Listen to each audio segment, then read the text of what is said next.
I'm calling the police, Marcus said, not even looking up from his laptop as Karen stood in his doorway. You destroyed HOA property. That's vandalism. Karen set her folder on his desk with the gentle precision of someone placing a bomb. I destroyed a dam that was built on my property without my permission. But please call them. I'd love to explain to Officer Martinez how you've been poisoning the neighborhood's water supply. That got his attention. Marcus opened the folder and found himself staring at water table maps, geological surveys, and a particularly damning report from 1962 about the critical natural filtration system that the creek provided to the region's groundwater. Karen had highlighted the important parts in yellow. There were a lot of yellow sections. The creek doesn't just flow through our properties, Marcus.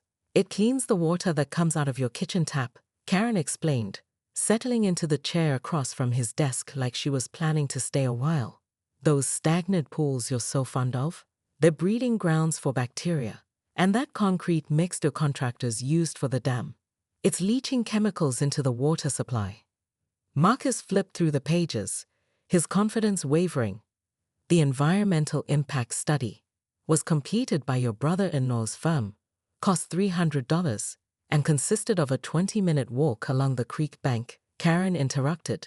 I found the invoice. I also found the real environmental requirements for this type of project. Want to guess how many federal regulations you violated? The color drained from Marcus's face as he reached the last page. A formal complaint Karen had filed with the Environmental Protection Agency, complete with water samples, photographs, and a detailed timeline of the project. You're bluffing, he said, but his voice had lost its authority. Karen smiled. Am I?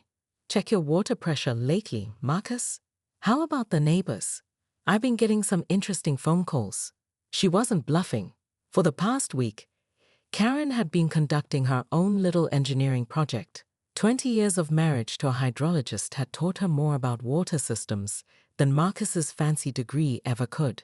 She knew exactly which rocks to move, which channels to redirect, and how to make the water flow around the dam instead of through it. The result was that Willowbrook Heights' water pressure had dropped to a trickle, and the reflecting pool was starting to smell like a swamp.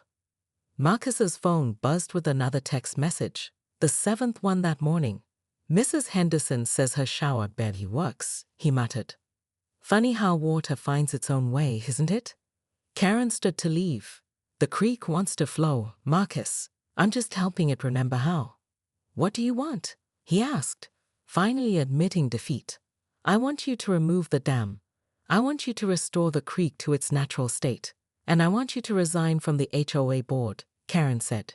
You have 48 hours. And if I don't? Karen paused at the door.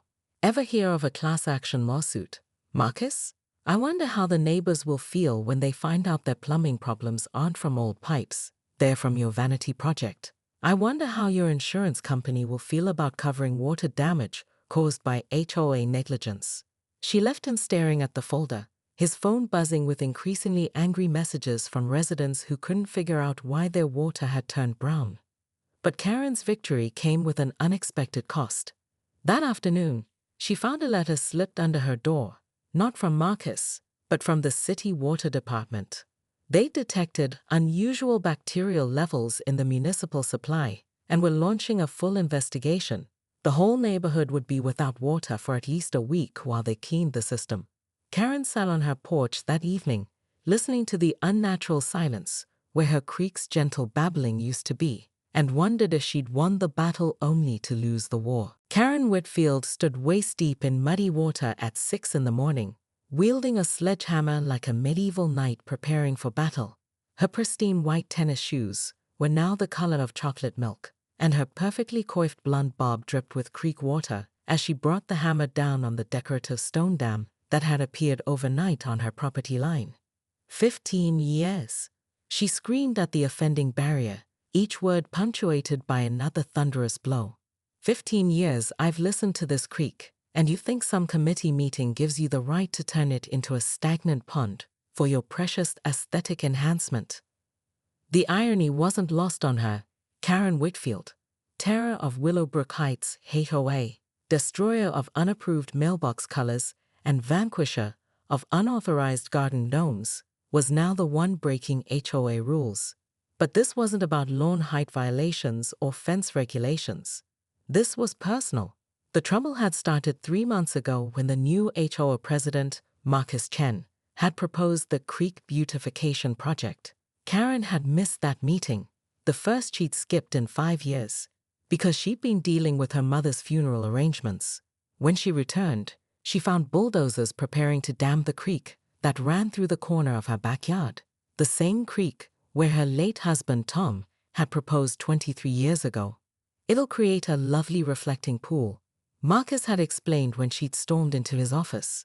Property values will increase by at least 8%. That creek flows.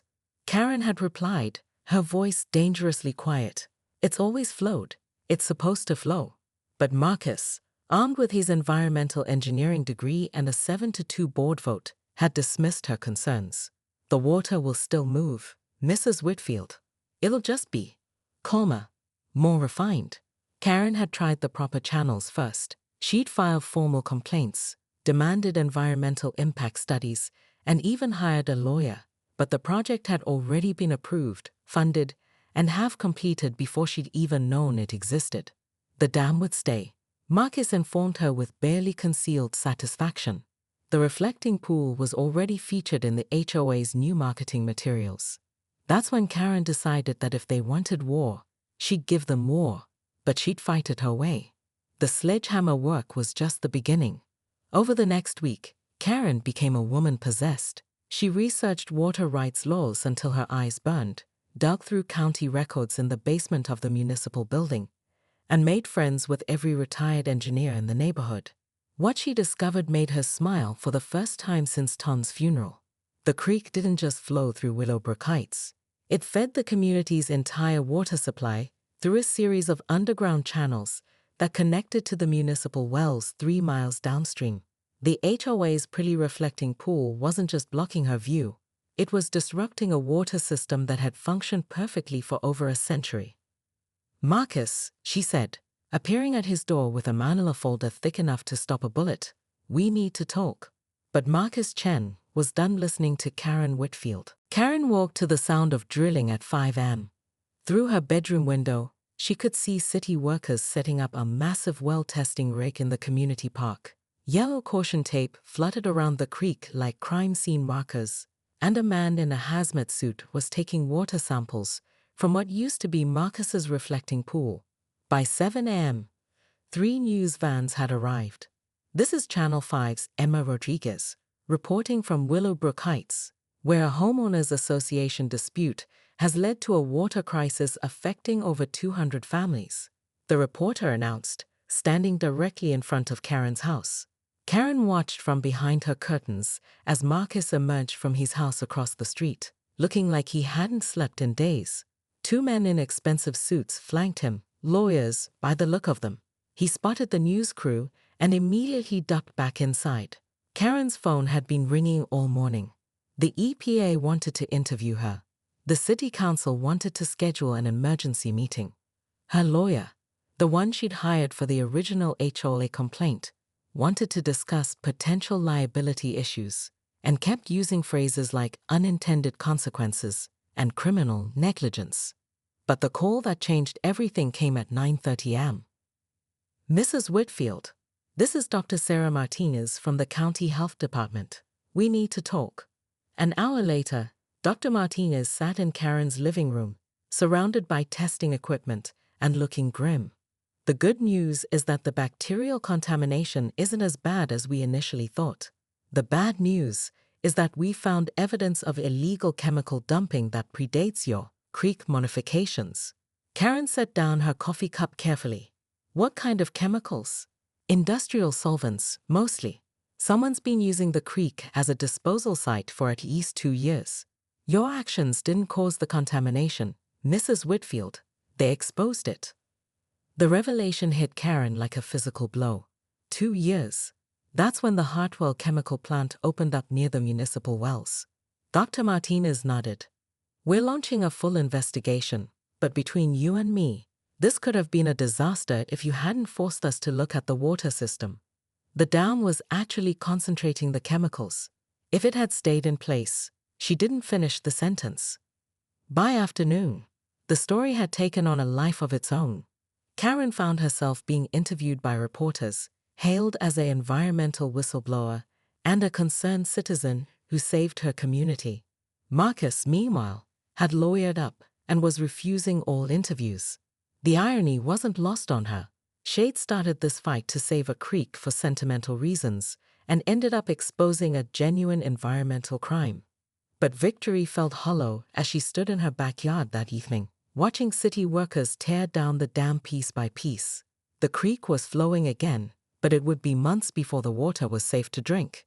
Her neighbors, the same people who'd once feared her HOA enforcement, now treated her like a hero.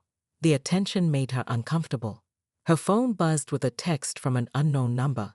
"This isn't over. You destroyed more than a dam."